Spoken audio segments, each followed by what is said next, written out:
নমস্কার বন্ধুরা, এই গরমে আম দিয়ে বানিয়েছি টক ঝাল মিষ্টি একটা চাটনি। আর এই আমটা আমার গাছের আম। এই যে দেখুন, গাছের ওপরে কত আম রয়েছে। আর রোজ টিয়া পাখি এসে আমগুলোকে টুকরে টুকরে ফেলে দেয়। এই যে দেখুন কত আম পড়ে রয়েছে। দেখি এর মধ্যে ভালো আম পাওয়া যায় কিনা। দেখুন এইটা গোটা রয়েছে। এরকম অনেক আম এরকম ফেলে দেয়, 10খানা আম এরকম বাগানে রোজই পড়ে থাকে। তো আমি এখানে 3টে গোটা ভালো দেখে আম পেয়েছি, নিলাম। নিয়ে এবার আমগুলোকে খোসা ছাড়িয়ে নেব। ভালো করে খোসাটা ছাড়িয়ে নেব। এইভাবে সব কটা আমের আমি খোসা ছাড়িয়ে নিচ্ছি। এবার আমটাকে ভালো করে জল দিয়ে ধুয়ে নেব। তারপর সব কটা আমকে একই সাইজে কেটে নেব। আমি এখানে আটিটা বাদ দিয়ে দেবো। আর লম্বা লম্বা করে আমি আমগুলোকে কেটেছি। খুব পাতলা কাটবো না, মিডিয়ামভাবে কেটে নেব।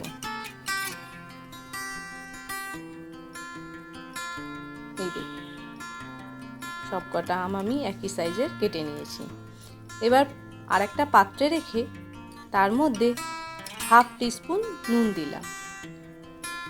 দিয়ে ভালো করে আমের সঙ্গে মাখিয়ে রেখে দেব। ততক্ষণ গুঁড়ো মশলা তৈরি করে নিই।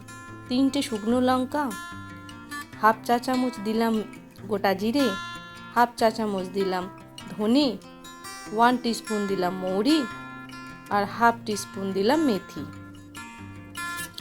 দিয়ে শুকনো কড়াইতে ভেজে নেব। এই যে ভাজা হয়ে যাবে, খুব বেশি লাল করে ভাজবো না, কিন্তু ভেজে নিয়ে যখন ঠান্ডা হয়ে যাবে তখন মিক্সারে পাত্রের মধ্যে দিয়ে গুঁড়ো করে নেব। তবে খুব বেশি মিহি গুঁড়ো করব না, একটু দানাদার রাখবো, যাতে চাটনি খাওয়ার সময় মশলাগুলো একটু মুখে পড়ে। এবার আমটা 5 থেকে 10 মিনিট তো রাখাই ছিল। এবার কড়ার মধ্যে জল সমেত দিয়ে দিলাম। আম থেকে যে জলটা বেরিয়েছে তাতে দিয়ে দিলাম। আর এখানে আমি 1 কাপের মতন জল অ্যাড করলাম। করে আমটাকে একটু সেদ্ধতে বসিয়ে দেবো। 2 থেকে 3 মিনিট চাপা দিয়ে রেখে দেব। আম কিছুটা সেদ্ধ হয়ে যাবে, পুরো একদম ঘন পাক করব না। এবার এতে আমি 3 টেবিল চামচের মতন চিনি দিলাম। চিনিটা আপনারা নিজেদের স্বাদ মতন দিয়ে দেবেন। আর নুন দিয়ে যেহেতু ভেজানো ছিল তাই নুন আর দিলাম না। আর গুঁড়ো মশলাটা যেটা তৈরি করেছি সেটা 1.5 চা চামচের মতন গুঁড়ো মশলাটা দিয়ে দিলাম। দিয়ে ভালো করে এটাকে মিশিয়ে নিয়ে কুক করতে হবে। যখন একটু ঘন হয়ে আসবে তখন গ্যাসটা অফ করে পরিবেশন করে দিতে হবে। ব্যাস তৈরি হয়ে যাবে কাঁচা আমের টক ঝাল মিষ্টি চাটনি। দেখলেন কত সহজেই তৈরি করা যায়।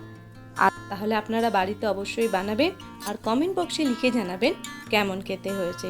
আর ভিডিওটা ভালো লাগলে অবশ্যই একটা লাইক করে দেবেন। আর আমার চ্যানেলে যারা নতুন সদস্য এখনও সাবস্ক্রাইব করে উঠতে পারেননি তাদের কাছে অনুরোধ রইল চ্যানেলটিকে সাবস্ক্রাইব করে দেওয়ার জন্য।